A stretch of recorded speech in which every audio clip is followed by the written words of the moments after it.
Now, although ultimately I resist any definition of war, if you insist that I give you a definition, it would be this, and it comes from my friend John F. Gilmartin Jr., who taught military history here at The Ohio State University from 1988 until his death in 2015 at age 75. John F. Gilmartin Jr., Joe, to his friends, was, in addition to being a professor, a retired U.S. Air Force colonel, a Vietnam veteran, and a two-time recipient of the Silver Star. He was really quite a remarkable person. And he was also a PhD, got his PhD from Princeton University, wrote a number of distinguished works, had one of the best historical imaginations of anyone I have ever met. Was a wonderful raconteur, entertainer, at home, loved to have cookouts and dinners and so forth for his friends, and was just a tremendous individual and a beloved professor. And more to the point right now, a very sharp guy. So here is Joe's working definition of war. It's what he called it modestly, a working definition of war. War is the use of organized, socially sanctioned armed violence to create a political, social, or economic objective. Here's that one sentence again, and there's a lot to unpack in that one sentence.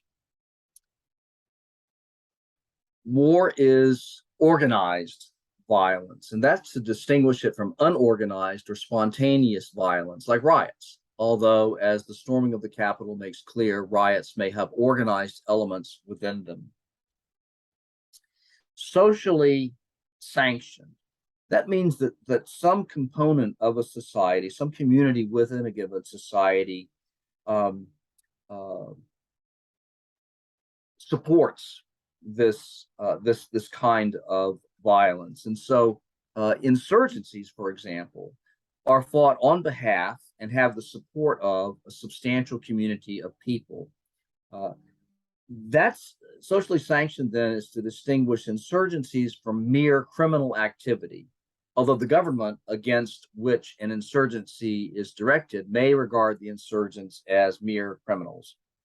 And the use of armed violence to counter the violence of terrorist groups that do not plausibly have the support of a substantial community may still amount to war. Armed violence. This is self-explanatory, but it excludes nonviolent resistance, which can be an effective strategy by which to achieve a desired objective if the other side has all the guns.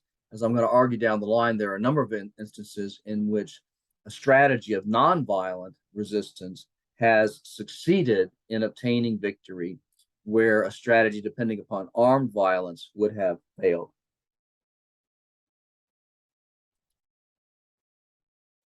Next, to achieve a political objective. Well, that's the primary motivation for most wars, pretty much self-explanatory. Then also to achieve a social objective. Now, this might be to secure greater equality within an existing political system, although it usually has the secondary effect of modifying that system. It also might involve the capture of people to be made part of an existing community to improve its chance of survival. This was the objective of the so-called Morning Wars, sometimes fought by Native Americans, particularly in the eastern part of North America. Essentially, they might lose members to war or disease or what have you, and in communities with relatively small numbers within them, the loss of even a few individuals could jeopardize the chance of that community's survival. And so wars could be fought to obtain additional members of the community in order to enhance its chances for survival. So that's an example of a social objective. Then to achieve an economic objective. Well, the achievement of an economic objective is usually a secondary effect of of achieving a political objective. But in a few cases, the economic objective is primary. For example, in early modern Europe, kingdoms forbade their colonists to trade with anyone but the mother country. But another kingdom might use armed violence or the threat of it to force those colonists to trade with them anyway.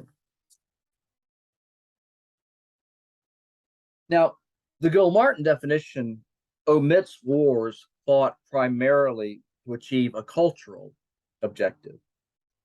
And this cultural change would usually be the imposition of a religion upon another country or within one's own country.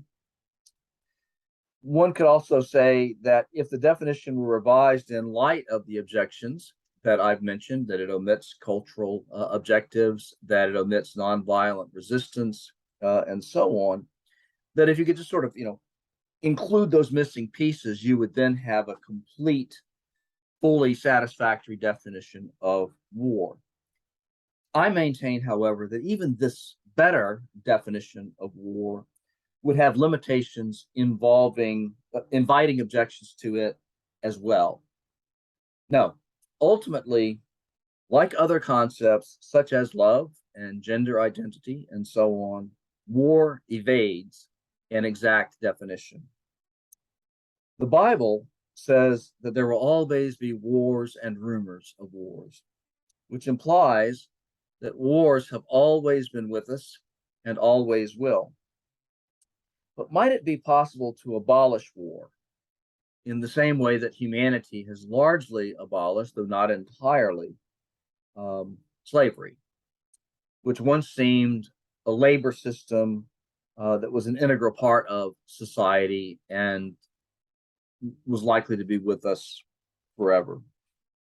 To a large extent, this question of whether war can be ended depends upon first answering another question. Was there ever a time when humans did not wage war? We'll look at that next time.